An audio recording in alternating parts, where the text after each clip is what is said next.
Salam alaikum, j'espère que vous allez très bien. Aujourd'hui, je vous montre comment faire des makroutes. C'est une recette traditionnelle tunisienne, mais pas que, parce qu'on les fait aussi en Algérie. Donc là, je vais partager ma recette préférée avec des quantités précises pour avoir donc un bon makroute avec des dates.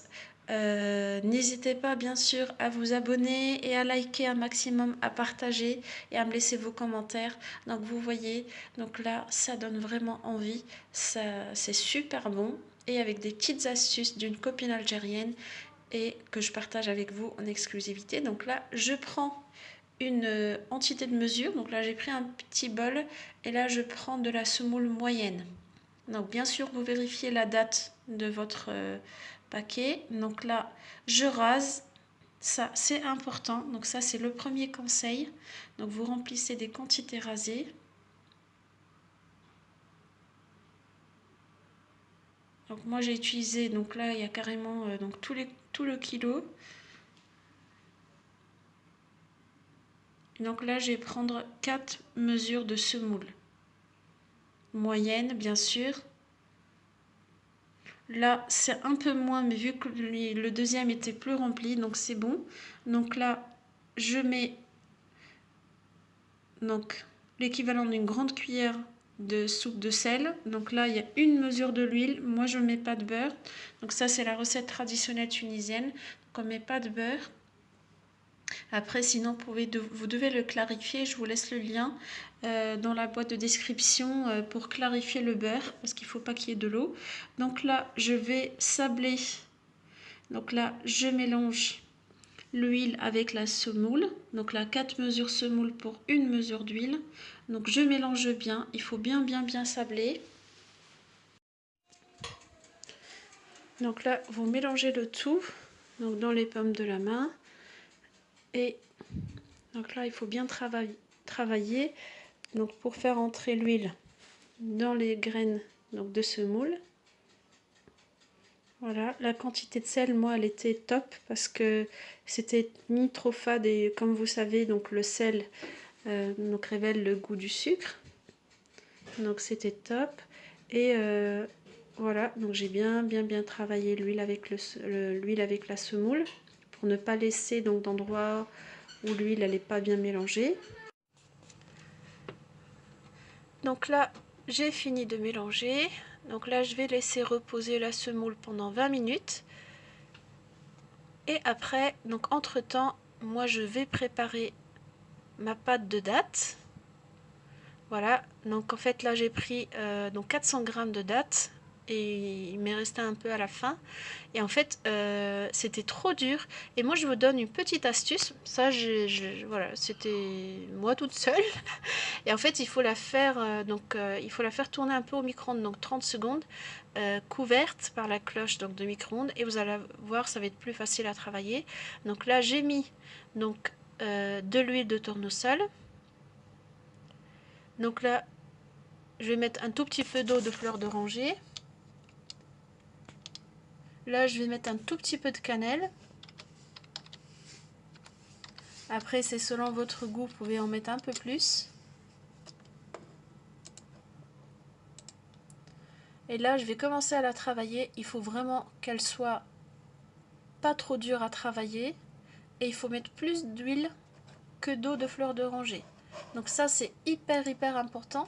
Donc ça, c'est une astuce que une amie algérienne, elle m'a donnée. Parce que moi, avant, donc la pâte de dattes, quand je faisais frire donc mes macroutes, en fait ça s'effritait dans l'huile et ça noircissait trop vite et ça partait, et après l'huile il fallait la changer et tout. Donc là j'ai essayé cette méthode, donc en mettant plus, donc en la travaillant plus avec de l'huile. Donc voilà le résultat final, c'est une pâte souple. Et pareil, je vais la laisser reposer pendant 20 minutes et là je vais reprendre donc la semoule pour finir donc de la mélanger. Donc là j'ai mis une mesure d'eau, donc moitié eau moitié fleur d'oranger. Et là, comme vous voyez, donc c'est comme ça qu'on prépare le couscous maison. Donc du coup là, je ne pétris pas.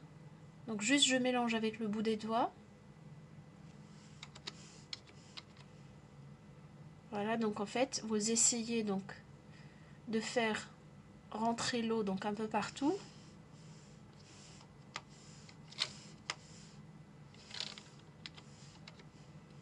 Mais sans pétrir, donc juste avec la paume de la main.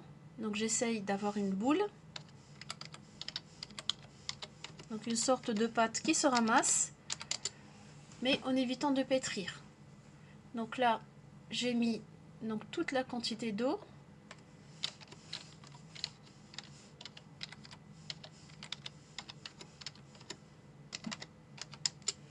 Voilà.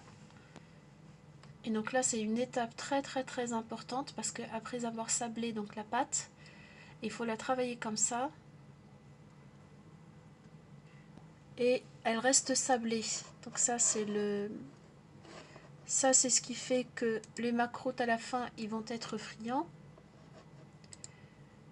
Voilà, donc là, j'essaye de ramasser. Donc là, si besoin, vous rajoutez un tout petit peu d'eau.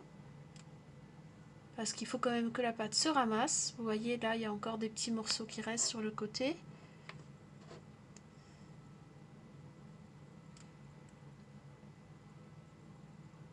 Donc là, j'ai dû rajouter un tout petit peu. Parce qu'à la base, en fait, la mesure, elle n'était pas bien remplie. Vous essayez de remplir vraiment à ras-bord, comme ce que vous avez fait pour la semoule. Et donc là, ça va beaucoup mieux. Donc là, j'arrive à la travailler. Voilà, je sais pas pourquoi, mais le téléphone, ça fait des zooms parfois. Donc là, la caméra, elle fait des zooms parce que je pense que je suis trop près de l'objectif.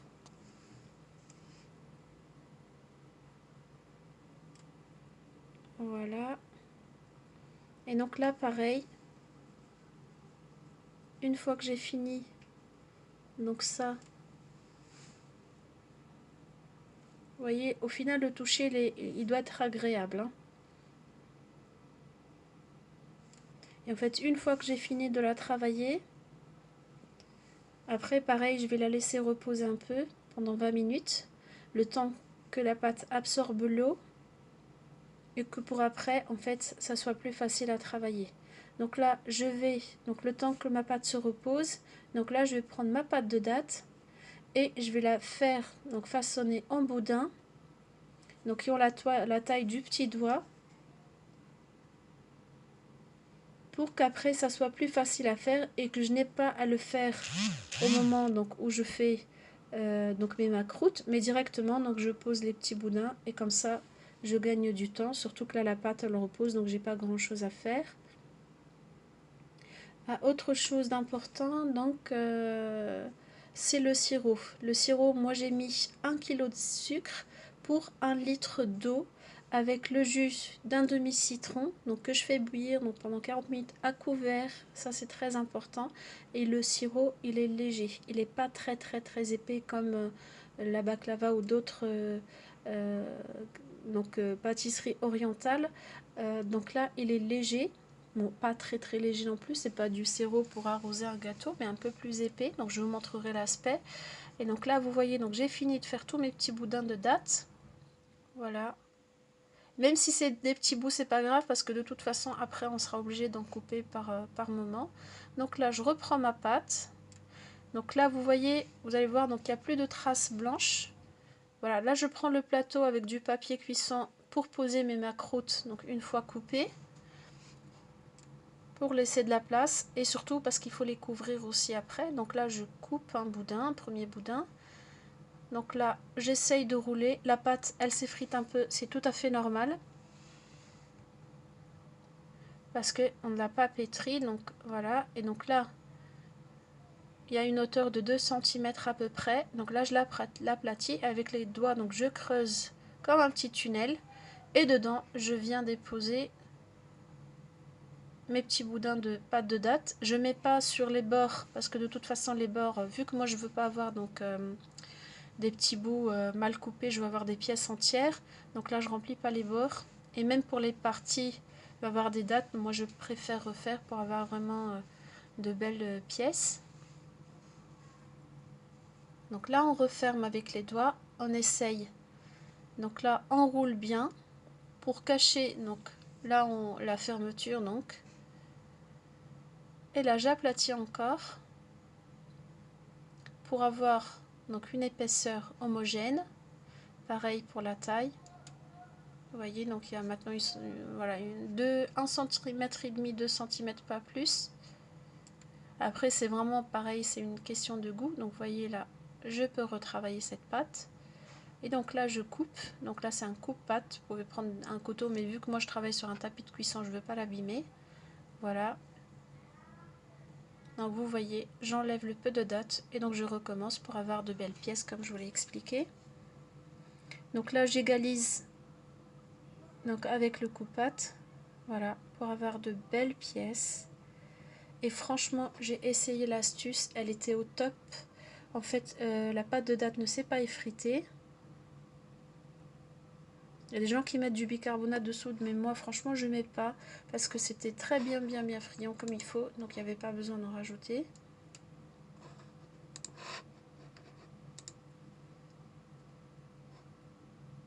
Et donc là, je recommence avec un autre boudin. Je vous montre comment faire. Après, c'est un peu un travail donc à une nu. Donc, en fait, vous essayez d'avoir des pièces à peu près de la même taille. Mais bon, après... Sinon, il y a des sortes de tampons spéciales macroute qu'on utilise pour avoir des pièces exactement de la même taille. Mais moi, j'en ai pas. Il fallait donc l'acheter pendant les vacances.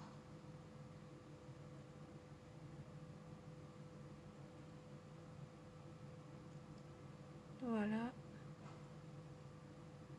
Donc j'égalise toujours.